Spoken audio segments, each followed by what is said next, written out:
विष्णु भगवान की जय। बोलो लक्ष्मी माता की जय। प्यारे दोस्तों, धार्मिक कथाएं चैनल में आपका हार्दिक स्वागत है। आज मैं अपनी वीडियो में बैसाख मास में रोजाना सुनने वाली कहानी लेकर आई हूँ। दोस्तों, बैसाख मास में रोजाना सुनी जाने वाली कहानी सुनने से मनुष्य का सोया हुआ भाग्य जाग उठता है। बैसाख मास में रोजाना इस कहानी को सुनते हैं, उन पर भगवान श्री हरि की कृपा बरसने लगती है।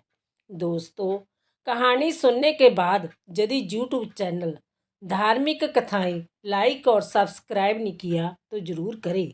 बेल आइकन दबाना ना भूलें ताकि आने वाली सभी वीडियोज की जानकारी आपको सबसे पहले हो सके। वीडियो को पूरी सुनने के बाद कमेंट बॉक्स में जय विष्णु जी की लिखना ना भूलें।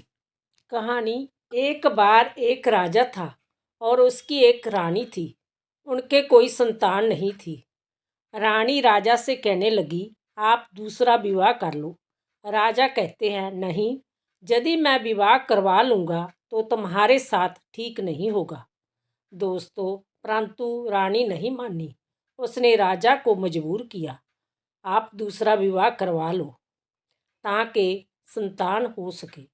जब रानी ना मानी तो राजे ने दूसरा विवाह करवाने के लिए हाँ भर दी। जब राजा की शादी हुई तो राजा विवाह करवा के आ रहा था तो बड़ी रानी श्रृंगार कर रही थी। उसके चूड़े की लश्कार दूसरी रानी पर पड़ी। दूसरी रानी राजा से कहती है कि जय, किसके चूड़े की लश्कार है? तो राजा कहते हैं कि जय मेरी बड़ी रानी के चूड़े की लश्कार है। छोटी रानी कहती है कि मेरी डोली इस गली में ना ले जाकर दूसरी तरफ से लेकर जाइए। दोस्तों, राजा सोचते हैं जय तो अभी से ही ऐसा कह रही है तो आगे क्या करेगी। दूसरी छोटी रानी जाकर देखती है बड़ी रानी हर रोज 1.25 मन जौ का दान करती है। राजा को कहती है कि जय तो सारा धन समाप्त कर देगी।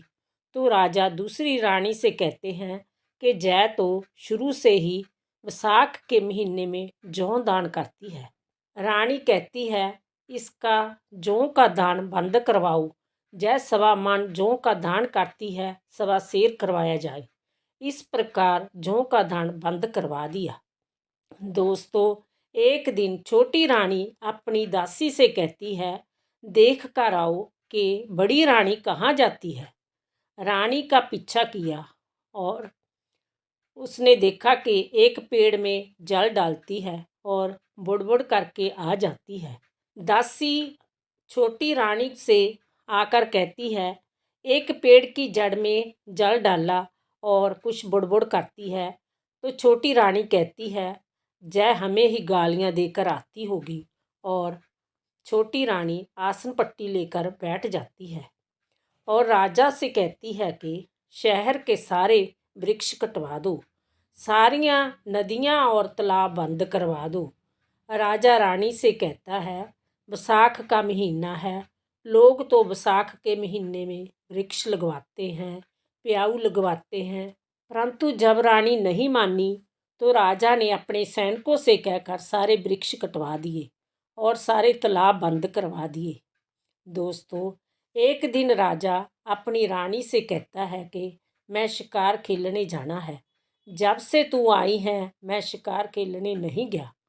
तो छोटी रानी कहने लगी, मैंने आपको रोका नहीं, जाओ शिकार पर। तब राजा शिकार खेलने गया। वहाँ बहुत गर्मी थी। राजा को बहुत प्यास लगी। कोई वृक्ष दिखाई ना दिया जहाँ राजा आराम कर सके। तो राजा ने सोचा कि मैंने तो सारे वृक्ष कटवा दिए और तालाब बंद करवा दिए। राजा कहने लगा, मैं तो एक दिन आकर परेशान हो गया हूँ। जो लोग रोजाना आते हैं उनका पानी के बिना क्या हाल होता होगा। तब राजा ने अपने सैनिकों को पानी की खोज करने के लिए कहा।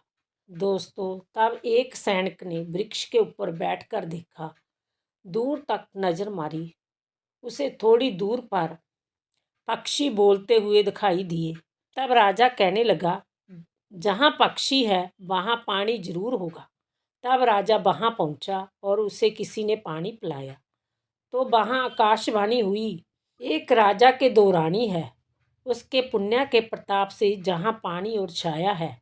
वह छोटी रानी के पास गया, कहता है, तेरे पुण्य के प्रताप से आज बचा हूँ। दूसरी रानी कहती है, पुण्य करती है तुम्हारी बड़ी रानी, मैंने जिंदगी में कोई पुण्य नहीं किया। दोस्तों, तब राजा बड़ी रानी के पास जाते हैं और कहते हैं, आज मैं तुम्हारे पुण्य के प्रताप से बचा हूँ। और कहने लगा, मुझे कोई वृक्ष आराम करने के लिए नहीं मिला, वहाँ मुझे पक्षी बोलते हुए दिखाई दिए, वहाँ पानी पीने को मिला।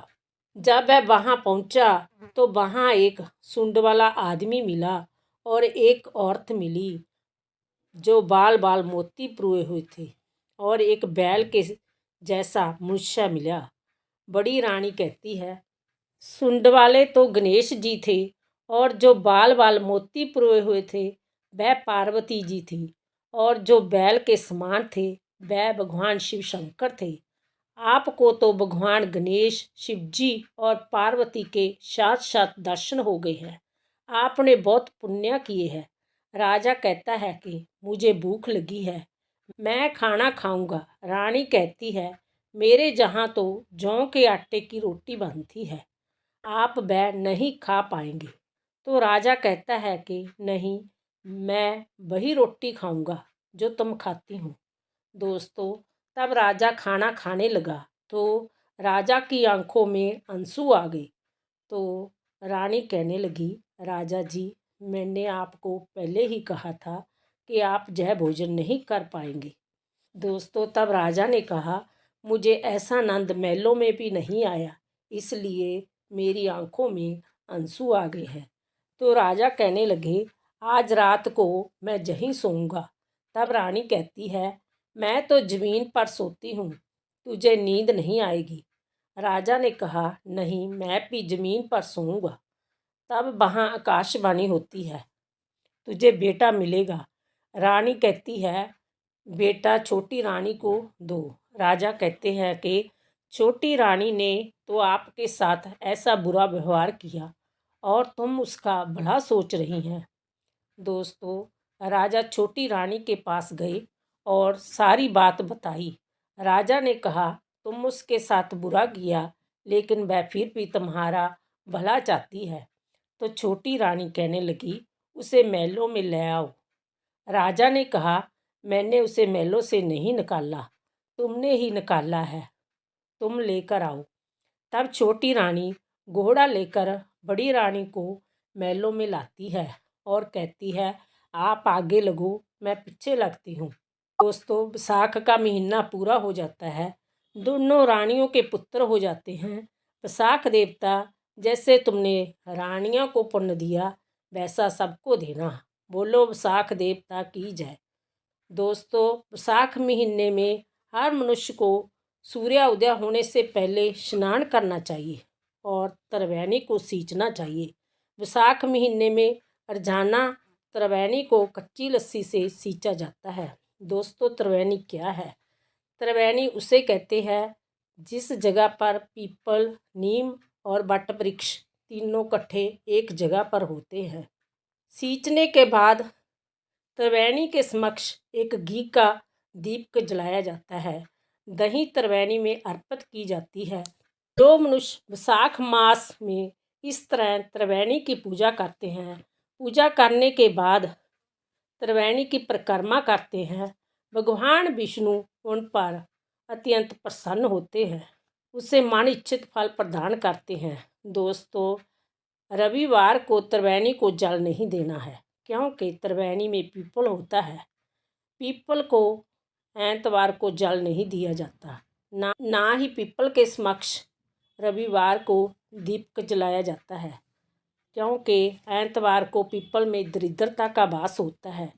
रविवार को जल देने से गरीबी आती है। दोस्तों, यदि मेरी वीडियो आपको पसंद आई हो तो लाइक करने के साथ साथ सब्सक्राइब ज़रूर करें। बोलो विष्णु भगवान की जय।